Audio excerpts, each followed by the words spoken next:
Oke teman-teman, dimanapun sahabat posisinya berada saat ini, Assalamualaikum warahmatullahi wabarakatuh. Kita belum mulai sampai 2-3 menit ke depan. Saya lagi menyiapkan sedikit bahan untuk apa yang hari ini kita diskusikan. Pidato kenegaraan dari Presiden Sontoloyo untuk Republik Sontoloyo. Jadi, apa kabar semuanya? Di mana posisi sahabat semua? Jambi hadir. Tolong sebutkan posisi dan dari mana. Tolong dikabari tolong cek suara, apakah suara saya sudah cukup jelas atau posisi saya terlalu dekat atau terlalu jauh. Tolong dikasih jempolnya untuk suara. Kemudian tolong dikasih informasinya untuk jarak. Kalau kejauhan atau kedekatan, saya akan adjust sebelum kita masuk ke pidato kenegaraan dari Republik Sontoloyo ini. Yang jelas, sahabat semua, hari ini terang bulan. Jadi kalau Anda lagi merasakan rindu atau jatuh cinta atau merasakan suasana yang romantis kepada siapapun itu, ya katakan aja kangen ya bilang kangen, cinta ya bilang cinta gitu ya. Manfaatkan minggu malam ini yang lagi melo, yang lagi kangen, jangan sia-siakan. Daripada mendengarkan suara bosman yang isinya provokator-provokator nggak penting itu, mungkin lebih penting Anda mengabari orang yang Anda sayangi, yang Anda cintai, untuk mengatakan apa suara hati Anda. Sekali lagi, bulannya hari ini saya lihat di luar sangat cantik. Dan biasanya pada saat bulan terang seperti begini, dulu di kampung saya adalah kita memanfaatkan untuk dolanan. Dan saya ucapkan terima kasih untuk sahabat semua dimanapun. Dolanan kita minggu malam ini selama 30-45 menit ke depan adalah mendengarkan diskusi-diskusi dari seorang bosman. Saya ucapkan terima kasih Anda menyempatkan. Saat ini baru 5.400 sahabat yang join di IG live ini. Mudah-mudahan kita bisa mendapatkan sesuatu hari ini sebelum masuk ke topik utamanya, sambil menunggu teman-teman lagi yang lain masuk dan ada yang pengen kangen rebuan gitu ya. Dan sekali lagi teman-teman, ucapkan di mana posisi Anda, dari Semarang, dari Bengkulu, dari Kudus, Sidoarjo, sekalian kenalan bahwa sahabat semua, sahabat yang ada di IG adalah kita satu bangsa, satu negara dengan satu cita-cita, ingin negara kita berdaulat. Dan saat ini kalau kita tidak berdaulat, kita usahakan dalam waktu yang sesingkat-singkatnya kita bikin berdaulat. Oke sahabat semua, seperti biasa sebelum acara dimulai, saya ucapkan terima kasih untuk sponsor utama. Jadi sahabat saya di Business Hack, mereka yang repot mengurusi saya dan mengurusi organisasi yang bersama-sama ini. Dan sponsor hari ini adalah cuma 2. Satu adalah buku Mardigu. Ada 6 buku Mardigu yang saat ini Business Hack kelola. Jadi sahabat, selagi masa COVID, learn from home itu saya sarankan baca buku Mardigu. Karena dari baca buku Mardigu ini acara live ini bisa disponsori terus. Kedua adalah ada video naratif yang menggunakan subliminal, menggunakan gelombang gamma yang namanya Road to Billionaire, di mana ada 48 video yang menggunakan pemrograman sehingga bawah sadar kita bisa terupdate dengan sesuatu dan Anda menjadi lapar. Menjadi lapar ini adalah kunci dari inti program bawah sadar. Tidak terdengar karena dia ada di subliminal, ada di binaural program. Dan sengaja kita memilih rasa lapar atau hungry. Sekali lagi, ini kita belum masuk ke topiknya. Saya cuma mengingatkan bahwa rasa lapar itu penting. Saya ingat suatu hari di tahun 2009, saya ingat. Sahabat semua pasti ingat saya punya seorang ayah angkat yang saya panggil Babe. Dimana Babe ini adalah orang yang bersama saya ketika ayah saya almarhum, dan dia menjadi pengganti ayah saya, my godfather gitu ya. Dia orang yang sangat luar biasa, dan sedikit dari orang Indonesia yang memiliki rekening lebih dari 12 digit.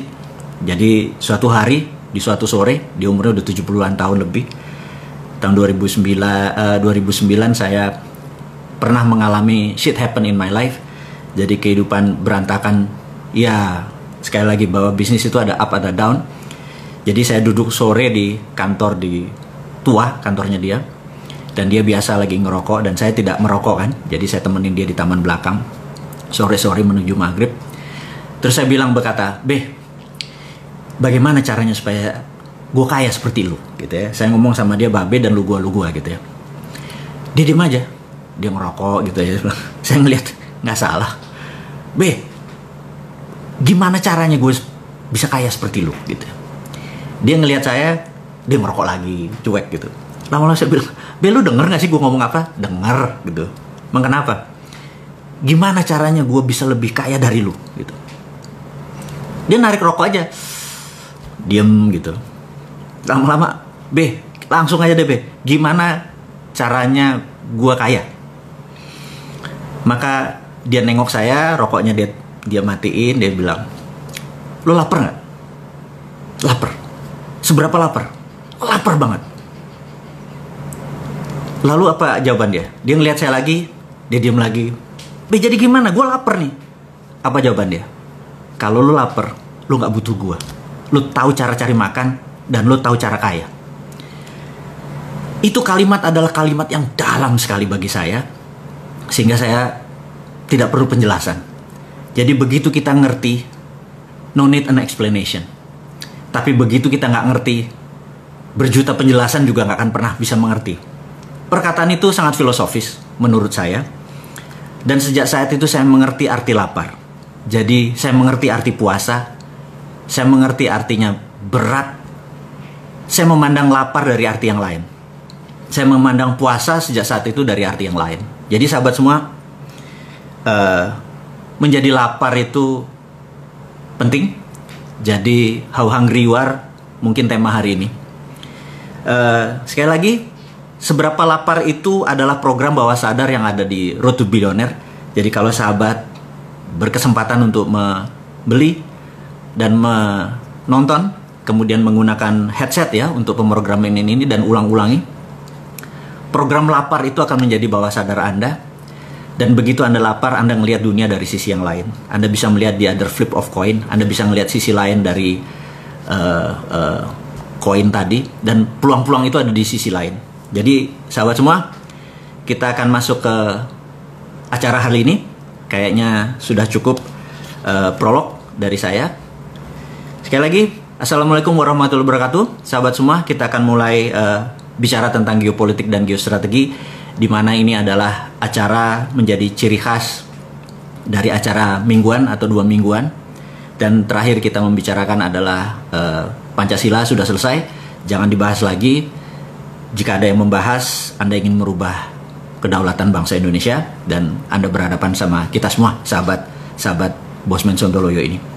Jadi pertama yang kita mau diskusikan, saya ada catatan dari ini adalah marahnya Pak Presiden kemarin, tanggal 18 sih marahnya, tapi 10 hari kemudian diluncurkan di media massa dan dipublikasikan. Bagi saya ini hanya mengingatkan sahabat saya ketika saya ini memiliki sahabat, dia adalah wakil ketua intelijen BIN-nya Malaysia. Dia sewaktu pemilihan menteri di bulan Oktober kemarin 2019, dia menelpon saya kaget juga, udah lama nggak berkomunikasi sama dia. Kemudian dia mengatakan bahwa brother, ini pemilihan menteri oleh presiden Anda kali ini berbahaya. Saya bilang, kenapa gitu ya? Nah, maaf, kita lompat sebentar teman-teman semua, bahwa di dunia shadow setiap hari kita selalu berdiskusi. Maaf, suara saya kedengeran nggak? Saya kok agak putus nih. Masih oke? Tes 1 dulu. Oke. Teman-teman, jadi sahabat saya itu mengatakan bahwa ada bahayanya pemilihan waktu itu. Jadi saya mau menceritakan tentang dunia shadow. Jadi di setiap negara, dunia intelijen itu selalu mengawasi negara lain. Jadi misalnya di CIA, di Langley, itu yang mengawasi kebijakan pemerintah Indonesia itu bisa lebih dari 10 doktor ilmu kebijakan ekonomi, psikologi, dan lain sebagainya. Jadi kalau ada kebijakan-kebijakan sebuah pemerintah, terutama Indonesia, dia bisa mereview.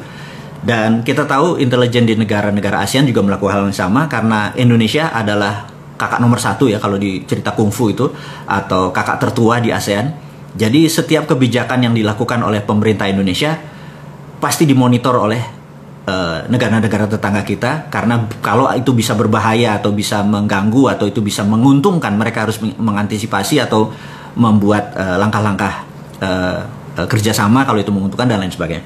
Jadi saya nggak tahu apakah di Indonesia masih segitu sensitif dunia intelijennya atau dunia shadownya, apakah masih mereview kenapa Filipina kemarin menyatakan mendukung Cina bukan mendukung Amerika, dan lain sebagainya. Ini harus hati-hati sekali saya membicarakan hal ini di publik. Tapi yang jelas teman saya, singkat cerita, adalah bahaya. Saya bilang, kenapa? Saya merasa heran kenapa Pak Jokowi waktu kemarin jadi udah mengumumkan menteri itu, kenapa banyak memilih menteri yang dari orang kaya atau anak orang kaya. Jadi anak orang kaya itu adalah mereka yang sudah makan di piring golden platter sama silver spoon gitu ya. Mereka nggak tahu rasanya susah atau orang kaya, karena orang kaya itu melenakan atau terlena dengan kekayaannya sehingga mereka tidak sensitif lagi. Jadi mereka kalau ada kita tahu di ke depan tahun 2020, sekali lagi ini masih 2019, kalau krisis, kalau ada tindakan war, perang sama Amerika dengan Tiongkok, itu mereka harus orang-orang yang sensitif. Saya lihat mereka nggak terlalu sensitif nih gitu ya. Nah, saya waktu itu nggak percaya apa yang dia katakan, tapi saya mereview, oh iya dia anaknya Ano, oh dia kaya karena Ano dan lain sebagainya. Sehingga waktu Pak Presiden kemarin marah bahwa sense of krisisnya dari para menteri ini tidak ada, saya jadi teringat kata-kata teman saya 9 bulan yang lalu yang mengatakan hati-hati, menterinya tuh nggak sensitif gitu ya. Jadi sementara kata-kata sensitif itu kata-kata yang penting, sehingga saya harus mengingatkan sekali lagi kepada para menteri, bukan para presiden, bukan pada Pak Presiden, bahwa kepada siapapun, para menteri, Anda yang dimarahi oleh Pak Presiden, Anda punya rasa, benar nggak? Saya sarankan Anda mundur kalau Anda yang ditarget oleh Pak Presiden. Atau kalau Anda bukan yang tidak ditarget, tetapi Anda merasa Anda tidak mampu, mundur. Karena sekali lagi, kami, rakyat, kita ini sudah capek Indonesia nggak pernah jadi juara dunia lagi, atau nggak pernah jadi juara Liga Champion, atau nggak pernah juara Asia, atau antar kampung aja kita jadi nggak juara ini, gitu. Jadi saya pikir sebaiknya kalau lagi pertandingan bola, menteri-menteri yang ditarget atau merasa dirinya tidak mampu mundur, gitu ya. Dan kenapa mundur? Karena kan Anda punya rasa, Anda lihat kayaknya saya nggak perform deh, ya sudah mundur aja. Lalu kepada menteri yang ditarget, mundur. Sekali lagi, ini bukan krisis. Ini udah extraordinary. Jadi kalau di masa ordinary, di masa ekonomi biasa saja, itu cara mengelola ekonominya gampang, cara mengelola negaranya gampang. Berdasarkan demand supply, berdasarkan boom bust. Kita tahu ekonominya lagi boom, lagi naik, atau lagi bust, lagi turun. Begitu lagi turun, suku bunga diturunin supaya terangsang lagi, dan lain. Begitu ketinggian, suku bunga dinaikin, uang lagi ditarik. Itu adalah teori ekonomi biasa, juga mengelola negaranya biasa. Di masa krisis seperti tahun 98, seperti tahun 2008, mengelola negara at crisis itu ada lagi strateginya. Jadi itu ada extraordinary. Sahabat semua, saya mengingatkan, saat ini bukan lagi negara atau dalam dunia dalam keadaan krisis atau krisis, tapi dunia at war. Itu kategorinya berbeda. Jadi sahabat semua, saya juga mengingatkan Anda para menteri, mudah-mudahan Anda mendengar menonton live video ini atau nanti rekamannya, bahwa yang namanya at war itu berbeda ngelola pada saat ekonomi atau dunia dalam keadaan krisis atau dalam keadaan normal. Sejak 2017 dunia confirm dalam keadaan economic at war, karena menurut saya kebijakan kemarin 2017 sampai 2019, sekarang sampai 2020 udah 3 tahun, ini salah kaprah karena melihat dunia hanya dalam keadaan krisis. Tidak, sekali lagi ini dalam keadaan war. Saya sekedar mengingatkan, ketika Donald Trump dilantik Januari 2017, besoknya Pak Trump menaikkan anggaran militernya menjadi 700 billion dolar. Saya mau ingatkan, anggaran militernya 700 billion dolar. Padahal biasanya cuma 500, naik 200 billion. Saya hanya mengandaikan anggaran Menteri Pertahanan di Indonesia, anggaran militernya di Indonesia adalah 135 triliun rupiah, atau kalau didolarkan adalah 9 billion dolar. Indonesia anggaran militernya hanya 9 billion dolar. Sementara Amerika dalam 1 tahun nilainya 700 billion. Sahabat semua, saya sekedar mengingatkan bahwa jika seluruh anggaran militer dunia digabung, Tiongkok yang 200 billion, Jepang, Korea Selatan, Australia, semua di total, itu masih lebih banyak anggaran militer Amerika. Dan Amerika memang mendominasi militer, mendominasi. Dan keesokan harinya, dia mengangkat Pompeo menjadi Direktur of CIA, orang number one CIA. Dan kita tahu, dunia militer itu ada dua. Yang satu kombatan atau perang atau pakai bedil, di mana 60% dari anggaran yang 700 billion tersebut untuk kombatan, yang 40% adalah untuk CIA operation. Ini mengagetkan dunia karena artinya pada saat itu Trump sudah mendesain Amerika dalam keadaan war atau perang. Disinilah preparationnya Amerika sudah matang. Kemudian 2017 akhir 2018 awal, Amerika declare trade war atau perang dagang karena Amerika dulu mendominasi dunia. Jadi gini, negara itu berdaulat kalau ada yang didominasi. Jadi contohnya, Korea Selatan, dia mendominasi kecantikan, make up beautician. Jadi dia gunakan K-pop dan drakor sebagai frontingnya, back endnya adalah industri kosmetik. Untuk bukti, saya tahu sahabat semua pasti penggemar drakor, drama Korea, dan kamera di dalam mengambil syuting acara drakor pasti fokus di wajahnya. Anda akan terpesona dengan wajah orang Korea yang nggak ada pori-pori tersebut, dan Anda bisa jatuh cinta karena cantik atau gantengnya orang Korea tersebut. Nggak kayak saya begini kan mukanya, ada tambelan-tambelan. Kalau mereka mulus gitu ya, jalan tol pantat bayi aja kalah mulus gitu ya. Nah, jadi itu adalah etalasenya, itu adalah front end-nya. Begitu kita terpesona, dunia terpesona, film itu disebar gratis.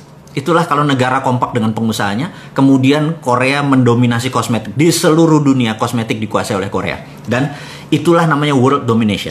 Dan kita tahu, military domination masih dikuasai oleh Amerika. Jadi sahabat semua, setiap negara untuk berdaulat harus ada yang didominasi. Kemudian kita tahu, China, Tiongkok, dia mendominasi trade domination. Jadi kita tahu bahwa kalau ditanya siapa yang menguasai perdagangan, China number one. Kemudian siapa yang menguasai mendominasi informasi teknologi, Amerika. Kemudian siapa yang mendominasi keuangan dunia, Wall Street, gitu ya. Siapa yang mendominasi currency yang transaksi dunia, 97% menggunakan dolar, gitu ya. Jadi dolar dominationnya, currency domination dipegang dolar. Jadi kalau kita lihat dari world domination, military domination dipegang Amerika, currency domination dipegang Amerika, transaksi domination kayak Wall Street atau investment dipegang Amerika, trade domination dipegang China, kosmetik, beautician dan lain sebagainya dipegang oleh Korea. Indonesia di mana dominasinya, gitu ya? Kalau kita tidak mendominasi, kita jadi victim. Karena itu saya pernah bilang bahwa kalau kita mau bermain, ada yang kita bermain. Kita ini berada di 80% wilayah kita adalah lautan, dan lautnya adalah di Katulistiwa, di mana tempat beternak atau bertelur hampir seluruh kehidupan laut adalah di wilayah yang berkarang dan seperti Indonesia ini.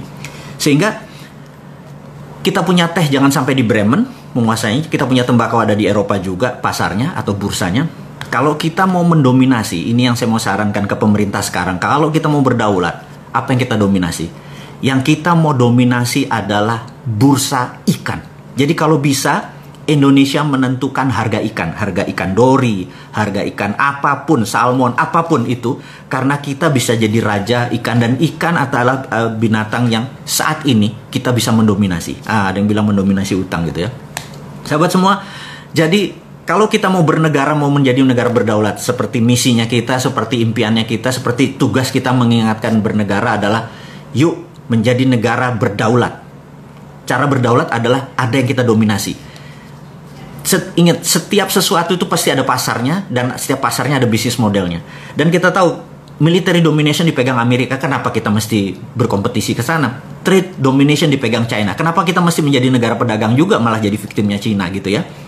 Jadi ini adalah sekedar usulan-usulan di mana sahabat semua mengerti bahwa niat kita mengingatkan pemerintah, karena saat ini saya merasa miris tidak ada satupun negarawan yang mengingatkan pada saat negara ini salah.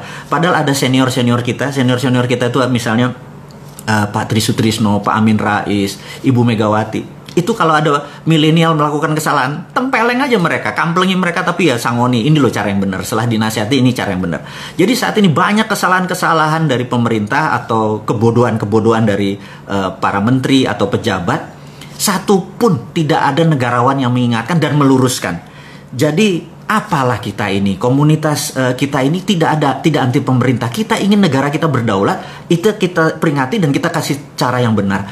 Jadi sahabat semua, kita nggak akan lelah mencintai negara ini, walaupun negara ini dikelola oleh pengusaha yang saat ini, penguasa yang saat ini mungkin sebagian mencintai negara lain. Nggak apa-apa. Kita pokoknya terus aja berjuang. Jadi kembali ke marahnya presiden. Jadi ada baiknya menteri-menteri tersebut mundur, karena siapa yang harus mundur? Anda merenung deh, ada 40-an sekitar menteri 34 dan beberapa pejabat yang di teras tinggi negara. Pakai hati lah, karena sekali lagi Anda kan punya hati, Anda tahu rasa, karena itulah penting buat kita. Jadi kalau bahasa Jawa tuh sejati neroso sukmo sejati, itu adalah, jadi kesejatian tertinggi itu adalah kalau Anda punya rasa. Dan saya yakin semua orang punya rasa. Jadi gunakanlah sukma sejati Anda, yaitu rasa, sehingga negara ini bisa berjalan dengan baik, yaitu mundurlah menteri-menteri yang tidak kompeten gitu ya. Oke. Kemudian saya juga mengingatkan untuk sahabat semua, sahabat muda semua, saya ini memprovokasi Anda semua bahwa tahun 2024 kalau bisa pemimpin negara ini, mulai dari partainya, mulai dari pemimpinnya, kalau bisa usianya yang saat ini mereka di bawah 40 tahun. Maksud saya begini, saya sudah melihat banyak sekali dalam 2 bulan terakhir ini, telepon, ngobrol, jumpa darat bahkan seminggu ini, sama mereka-mereka pejabat pengelola negara yang atau orang-orang yang sudah umurnya di atas, seperti saya deh, orang-orang yang gak berguna ini. Saya kalau ngobrol sama mereka, mereka sudah butek dengan apa yang terjadi di Indonesia, di negara kita ini. Karena mereka sudah semua jurus mereka sudah pakai. Maka jawaban saya adalah, udahlah mundur aja kalian. Anak-anak muda ini yang di bawah 40 tahun sekarang, yang milenial itu bisa ngelola negara lebih baik dari Anda semua. Itu kata saya dalam hati.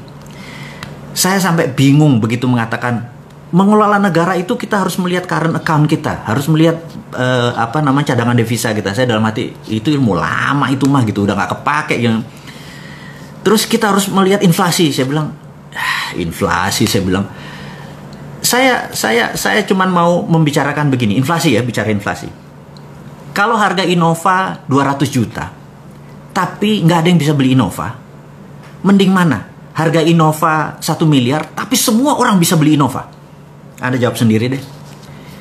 Harga 1 miliar tapi semua orang bisa beli Innova, atau harga 200 juta tapi nggak ada yang bisa beli Innova. Pilih mana? Saya pilih yang pertama tadi, mendingan 1 miliar harganya mahal Innova, tapi semua orang bisa beli. Harga beras di Jepang itu 50.000 seliter, tapi semua orang bisa beli. Di Indonesia harganya 10.000, nggak semua orang bisa beli. Lalu apa inflasi gunanya gitu? Bagi kita kan perut kita kenyang, bener nggak? Hati kita enak, bernegara dan berkehidupan jadi santai gitu. Sekarang tegang semua. Kemudian kita tahu Menteri Keuangan kita ini kan jagonya fiskal, jagonya pajak. Di economic at war, kita tidak memerlukan pajak karena pada saat negara lagi perang, yang dibutuhkan adalah survival of the nation. Bagaimana negara ini supaya tetap hidup, survive. Survive itu kalau mikirin pajak dikenceng-kencengin terus, kita malah nggak bisa kerja. Pada saat ini harusnya, kalau pada saat economic at war, negara itu harusnya dikelola berdasarkan monetary. Jadi bukan fiskal, tapi pakai sistem moneter. Mau printing money kek, mau apapun itu, pakai kebijakan moneter. Jadi saya menyarankan Pak Presiden, boleh ya diganti kebijakannya. Boleh tetap ibu yang sekarang, tapi kebijakannya pakai moneter. Atau ganti orang baru. Itu saran saya loh ya, jangan ambil hati. Bu Menteri, maaf loh ya. Ini kan pendapat pribadi, saya nobody kok. Jadi saya cuma mengingatkan bahwa di Economic Act War kita harus menggunakan pendekatan moneter. Contoh nih ya, karena pendekatan moneter itu tujuannya adalah diproduksi. Kalau pendekatan pajak isinya nangkepin orang yang bekerja. Jadi pada saat Economic Act War, sekali lagi gunakan kebijakan moneter, printing money untuk hal yang produktif. Nanti kita akan sampai sana. Kita mau mengingatkan dulu teman-teman yang muda ini, di mana Anda 4 tahun lagi adalah pengelola negara ini. Dan pada saat Anda mengelola, saya cuma ingatkan, pastikan tidak ada orang tua bersama Anda atau membantu Anda sebagai penasehat boleh. Tapi jangan masuk ke struktur. Orang kayak saya buang aja. Orang seumur saya atau di atas saya buang aja semua. Gitu ya, itu nasihat saya pertama. Kenapa? Karena Anda mengerti bagaimana mengelola negara ini. Jadi Anda lebih pas. Kenapa? Karena dunia saat ini terjadi resetting, terjadi decoupling. Decoupling adalah perubahan dari masa sekarang dengan masa depan. Jadi masa sekarang itu decoupling, masa depan itu beda sekali cara ngelolanya. Ini yang saya mau mengingatkan semua teman-teman di yang muda-muda, ambil jabatan politik, ambil struktur bernegara dan ubah negara kita. Tapi sekali lagi, jangan ubah Pancasilanya, jangan ubah undang-undang dasarnya, jangan ubah apapun. Yang Anda rubah adalah how-nya, caranya. Dasar negara udah selesai, caranya, how-nya. Dan orang-orang tua yang saat ini udah bingung semua sebenarnya. Mereka udah nggak ngerti. Jadi sekali lagi, saya takut 4 tahun ke depan kita belangsak gitu ya. Nah, how the world work? Bagaimana cara dunia bekerja, saya mau ingatkan. Bahwa dari dulu sejak tahun 44 pada saat diputuskan pemenangnya adalah pemenang dunia kedua adalah Amerika CS dan sekutu, mereka adalah negara pemenang perang, mereka yang mengatur dunia. Jadi bedakan tahun 45 ke belakang sama tahun 45 sampai sekarang. Tahun 45 sekarang itu yang mengatur adalah pemenang perang dunia kedua. Jadi siapa pemenang perang dunia kedua? Amerika dan sekutu. Dan mereka mengaturnya begini. Satu, currency-nya harus pakai dolar gitu ya. Kedua, mendirikan IMF. Ketiga, mendirikan World Bank. Dan ingat, kantor IMF di mana? Di Washington DC. Kantor World Bank di mana? Di Washington DC. Artinya semuanya di bawah pinter Amerika. Saya mau lanjutin lagi. Kemudian IMF itu emang isinya semua negara. Jadi Indonesia saya lupa punya berapa persen, si Tiongkok punya berapa persen. Dan syarat resolusi di IMF untuk menerbitkan sebuah resolusi, misalnya kasih pinjaman ke Bank Indonesia, kasih pinjaman ke Malaysia, ke Singapura, harus disetujui secara resolusi. Dan resolusinya menarik. Suara itu harus 75%. Jadi di bawah 75% resolusi itu tidak jalan. Dan sahabat semua sekedar mengingatkan, suara Amerika tuh 26%. Jadi kalau seluruh dunia setuju, nilainya cuma 74%. Artinya kalau Amerika nggak setuju, resolusi itu tidak keluar. Jadi saya mau ulangi lagi, IMF siapa yang punya? Oke, udah pinter semua ya, Amerika. Jadi ya, sekedar mengingatkan supaya ingat. Jadi how the world, cara dunia bekerja udah paham ya. Dolar, IMF, kontrol money, kontrol currency, semuanya dolar, semuanya Amerika. Kemudian Amerika membagi negara Eropa dan Amerika sebagai negara produsen. Negara produsen harus ada sumbernya. Sumbernya adalah Eropa dari Afrika, itu bahan bakunya. Bahan bakunya Amerika ada di Amerika Latin, itu bahan bakunya untuk negara produsen. Negara Timur Tengah adalah negara energi. Dan negara sisanya, Tiongkok, India, ASEAN adalah market. Jadi harus diingat, negara produsen harus kaya, negara yang diambil bahan bakunya oleh sumber bahan baku ini harus miskin. Jadi Amerika Latin harus miskin, lihat aja. Penuh hutang itu yang namanya Argentina, Brazil, dan lain sebagainya itu perang terus, ada kartel, ada drug, ada segala macam, dan Afrika juga perang terus. Ingat, karena dengan perang ini mereka bisa kontrol. Anda ingat ya, kurang ajar ya. Ini sekali lagi, ini semua by design. Jangan bilang ini karena ini wayai ngono. Enggak, ini by design. Jadi lalu negara market itu tidak boleh miskin, tapi tidak boleh kaya. Jadi kita di track di tengah. Jadi saat ini Indonesia misalnya negara upper middle, jadi kita dapat $4.000 kira-kira. Dan Indonesia sampai sekitar 10 tahun lagi. Ingat, Cina udah di Indonesia udah berapa? 4-5 tahun terakhir ini kan Cina masuk. Apakah GDP Indonesia naik? Dari 3.800 terus naik jadi 7.000? Nggak mungkin. Gitu ya.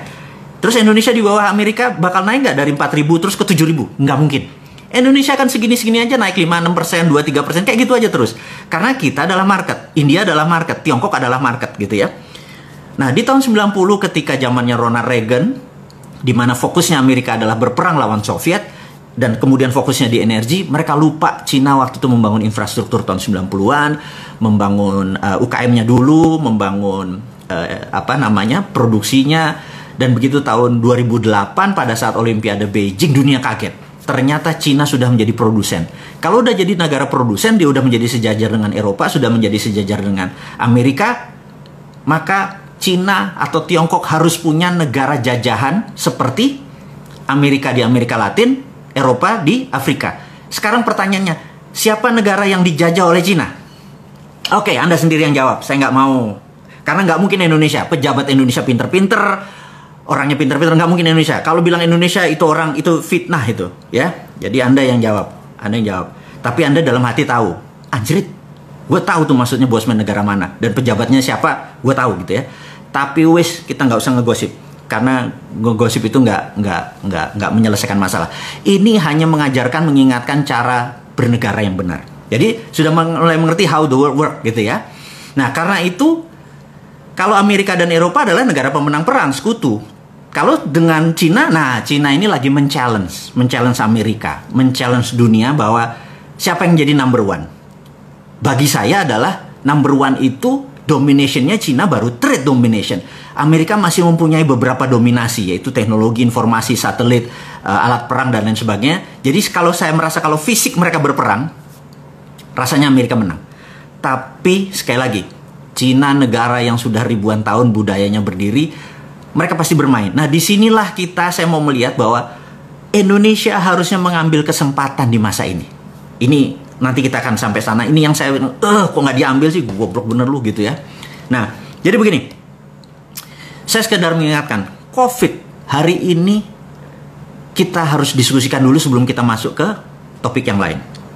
COVID ini begini, terlepas dari Anda percaya bahwa COVID itu konspirasi atau COVID itu biologi, out of control, gitu ya. Terserah.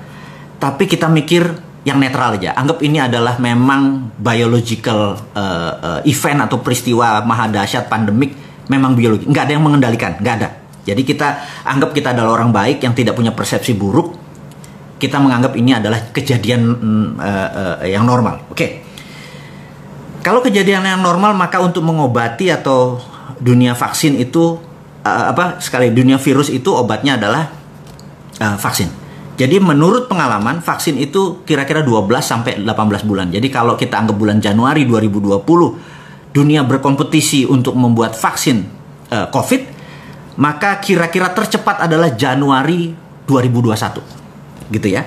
Seluruh dunia saat ini sedang melakukan hal yang sama, bagaimana menciptakan vaksin untuk mengalahkan COVID. Jadi kalau 2021 katakanlah negara Prancis atau katakanlah Singapura duluan ternyata menemukan COVID tersebut, vaksin COVID tersebut. Jadi begitu dia menemukan di Januari 2021, kemudian dia akan mencetak secara komersial. Jadi dia akan membuat pabrik, dia akan menambah produksi dan lain sebagainya. Kira-kira tambah 6 bulan. Jadi Juli 2021 baru vaksin itu untuk negaranya dan daerah sekitarnya. Dan kira-kira untuk merata di seluruh dunia atau the rest of the world, ini kira-kira memakan waktu sampai Desember 2021. Sahabat semua, Desember 2021 itu waktu yang lama. Ingat, baru 6 bulan aja dari Januari, ya, dari Januari sampai sekarang. Zara salah satu ini baju Zara rasanya. Zara sudah menutup 1.200 outletnya di seluruh dunia. Airbnb yang tadinya 12 tahun ini menguasai dunia hospitality di luar hotel liar, tahu-tahu musnah hanya dalam 6 minggu, gitu ya. Dan kita tahu Patek Philippe, Rolex, Hermes, Chanel, barang-barang mewah tadi ya, Ferragamo dan lain sebagainya berhenti produksi. Karena barang mewah saat ini orang nggak mau pakai Chanel, nggak mau pakai Gucci, mau ngapain loh gitu ya, nggak kemana-mana gitu. Walaupun sekarang COVID sudah selesai atau banyak yang melepas PSBB-nya, tapi COVID-nya belum hilang dan banyak orang-orang yang merasa ntar aja deh gitu ya. Jadi ada perusahaan misalnya Unilever katanya kemarin itu baru mulai operasi kantornya, toto ada yang kena COVID, kantornya tutup lagi, work from home lagi. Dan ini terus menjadi bergilir sehingga ekonomi Indonesia di 6 bulan ke depan ini sangat genting. ini akan menjadi downtrend turun. Jadi saya mengingatkan sahabat semua, kalau Anda punya uang, jangan invest dulu. Ganti ke dolar atau ganti ke emas gitu ya. Terutama emas. Hati-hati. Jangan, oh ini tanahnya murah, dia punya di bank nih harga 200 juta nih cuma selalu sabar, 6 bulan lagi jangan-jangan tinggal 50 gitu. Gitu ya. Sabar, sekali lagi. Saya hanya mengingatkan bahwa ini worst scenario. Mudah-mudahan tidak terjadi. Jadi, apa yang terjadi kalau shit happen, Anda udah punya plan B-nya. Sekali lagi sahabat semua, saya ngomong begini kelihatannya menyeramkan, tetapi memang berangkatnya saya dari trade analysis. Saya melihat apa-apa dari worst scenario, dari skenario terburuk, dari trade analysis. Kalau itu bisa diselesaikan, ya sudah, kita aman gitu ya. Tapi kalau kita nggak tahu, jangan sampai gini loh. Saya tuh kadang-kadang kesel sama pejabat sekarang ya. Jadi di bulan Januari kita underestimate terhadap COVID. Februari masih underestimate. Jadi sebelum peristiwa terjadi, kita tuh underestimate terhadap apapun. Tapi begitu sudah terjadi, kita overestimate. Jadi begitu Januari underestimate, tahu-tahu Maret ada, wah paniknya kayak besok mau kiamat. Kita overestimate. Terus sekarang balik underestimate lagi, gitu ya. Sama seperti, akan pernah nggak di Laut Natuna Utara? Saya nggak mau lagi menyebut Laut Cina Selatan. Laut Natuna Utara gitu ya. Enggak mungkin perang lah, mereka damai segala macam.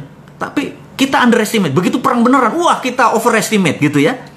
Di zaman Pak Harto, di zaman senior-senior kita, itu terbalik. Sebelum kejadian mereka overestimate.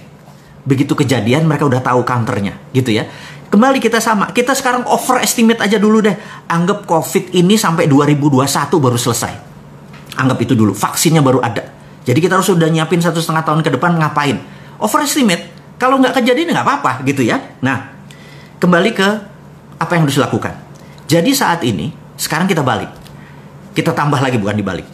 Gimana kalau benar-benar COVID ini ada skenarionya? Ada globalis yang ingin mengontrol dunia, yang merasa bahwa negara itu less important, nggak terlalu penting. Control the people itu yang menjadi penting. Dan mereka menganggap cara mengontrolnya adalah dengan memberikan reign of terror. Atau mengirimkan teror, dengan teror tersebut dunia panik. Dunia panik akhirnya solusinya di mereka. Teknologi, medicine dan lain sebagainya. Jadi kalaupun mereka ini by design, kapan vaksinnya keluar? Mereka pasti udah punya vaksinnya gitu ya. Kapan vaksinnya keluar? Vaksinnya keluar adalah 2 bulan sebelum vaksin kompetitornya datang. Kenapa? Karena ngitungnya begini. Saat ini di dunia ada 11 juta terpapar, di Indonesia ada 65 ribu hari ini gitu ya. Itu adalah Juli, akhir diperkirakan Indonesia mungkin 100 ribu, dunia kira-kira 20 juta. Di akhir 2020, dunia kira-kira mencapai 50 juta. Di pertengahan Juli 2021, mungkin sekitar 300-an juta. Dan diperkirakan akhir 2021, 1 miliar manusia terpapar oleh COVID. Dan bagi globalis, cabal, bagi mereka yang orang jahat-jahat ingin mengontrol dunia ini, disitulah baru mereka keluarkan vaksinnya 2 bulan sebelum itu. Karena apa? Udah 9 miliar orang. Kalau 10 juta masih belum, gitu ya, udah 9 miliar orang. Jadi sahabat semua, terlepas ini ada konspirasi atau tidak, angka 2021 itu menjadi visible negatifnya. Nah, kalau 6 bulan pertama sudah menghancurkan ekonomi sekian persen, apa yang terjadi 6 bulan kedua di semester tahun ini? Kita harus prepare, harus bersiap-siap apa yang akan terjadi. Apa yang akan terjadi nanti kita bahas, sabar. Ini gratisan aja kok, banyak nanya gitu ya, sabar. Tahun 2020, Anda tahu, video saya boleh cek, 10 bulan yang lalu saya mengatakan 2020 resesi, 2021 puncak resesinya. Tapi saya menganggap saya mungkin salah. Jangan-jangan 2021 adalah depresi. Kalau depresi ini terjadi, Anda sekali lagi harus hati-hati terhadap planning Anda. Jadi sekali lagi, Anda jangan buru-buru. Anda masih muda, Anda adalah calon pemimpin bangsa ini. Langkah Anda benar-benar hati-hati. Anda belajar, diskusi. Selalu overestimate, tapi langkah Anda baby stepnya benar-benar solutif gitu ya, teman-teman. Mudah-mudahan Anda kebayang apa yang akan terjadi dengan versi saya informasinya ini. Udah kepanjangan nggak? Mau nambah lagi nggak? Udah 40 menit nih. Anda gratisnya minta panjang gitu ya. Kasih saya jempol kalau Anda lanjut atau sudah ditutup sampai sini.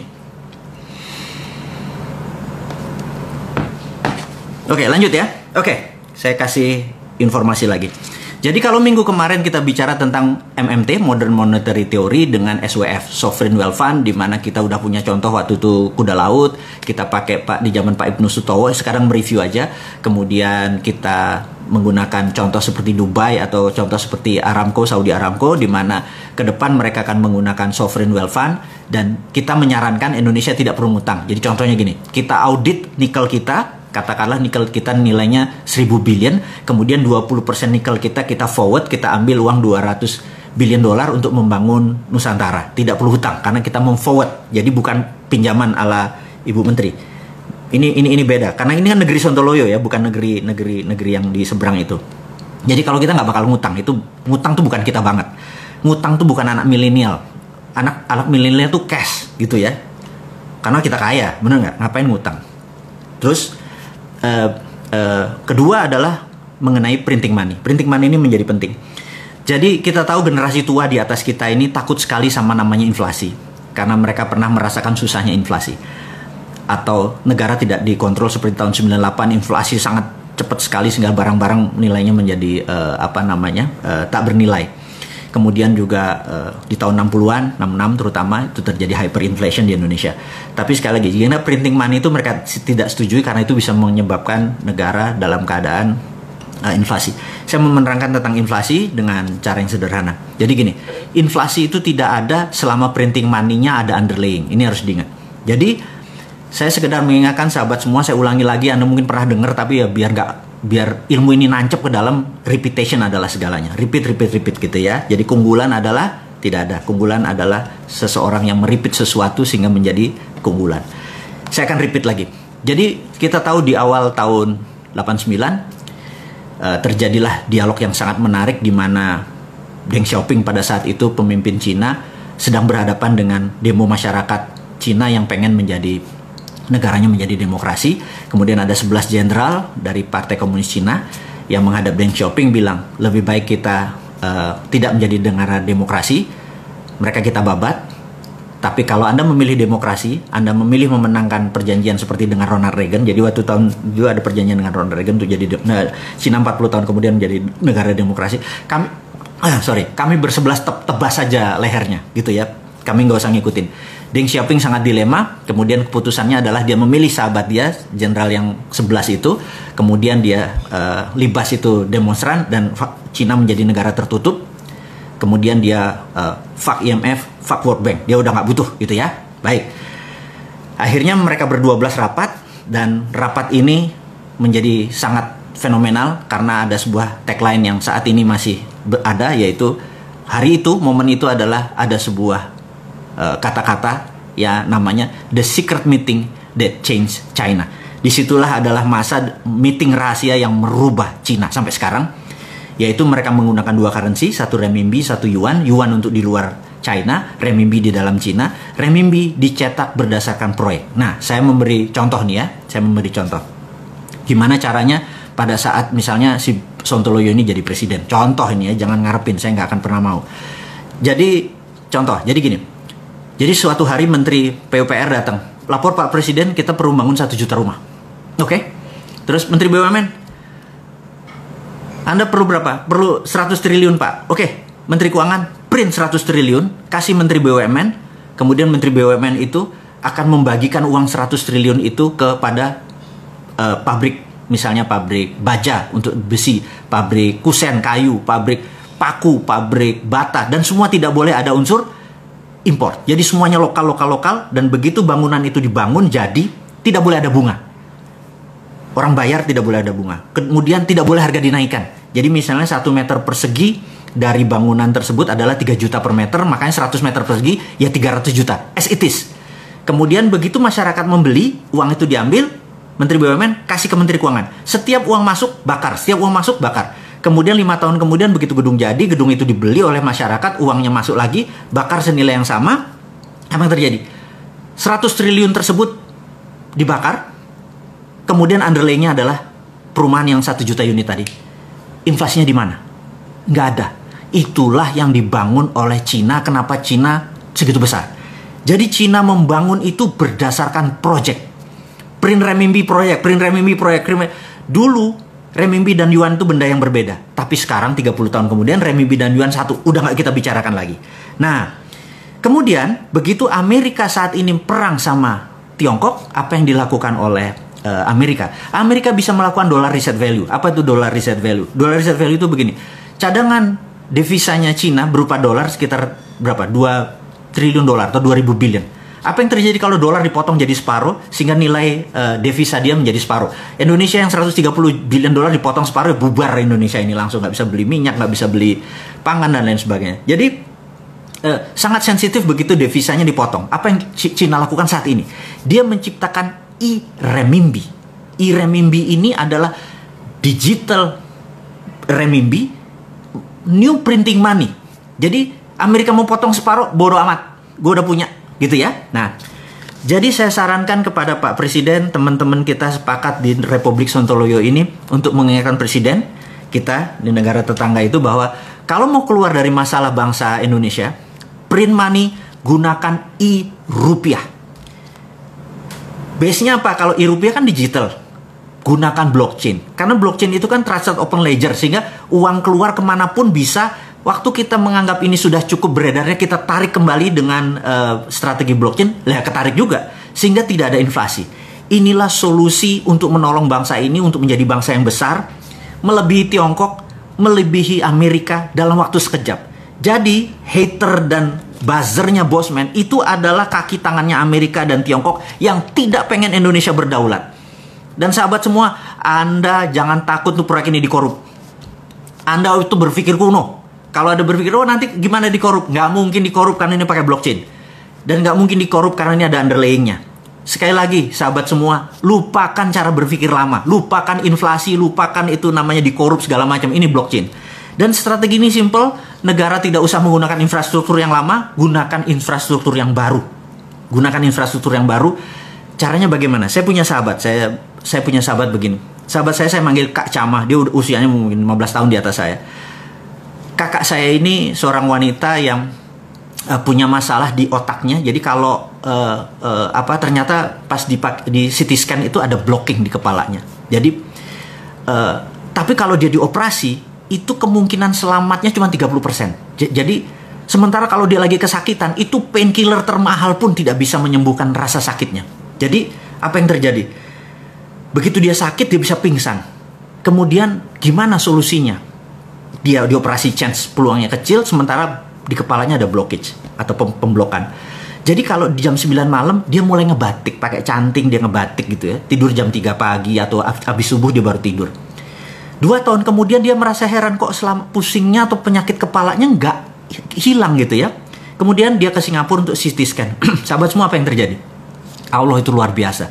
Jadi ini otaknya dan jaringan saraf yang keblok tadi, tahu-tahu tumbuh jaringan baru, masih kecil. Itulah yang membuat solusi sehingga dia bisa normal kembali gitu ya. Jadi dia menciptakan saraf baru. Nah, pada saat ini Indonesia seperti bloknya otak tadi. Kalau pakai cara yang lama nggak selesai negara ini. Jadi apa solusinya? Solusinya adalah gunakan jalur baru. Lupakan yang lama, biarin yang lama, biar orang yang lama, yang politikus apa segala macam biar di sini. Kita yang muda-muda gunakan jalur baru. Itulah yang akan kita lakukan segera, gunakan e-rupiah.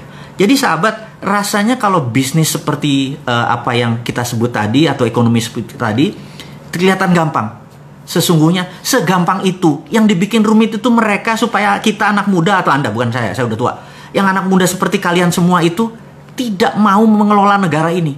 Sahabat, adik-adikku, ambil 4 tahun lagi Anda yang harus berdaulat. Kalau ini nggak dipakai juga e-rupiah, kita tunggu 4 tahun lagi dengan sabar. Saya kasih itu semua. Dan jangan harap saya minta posisi.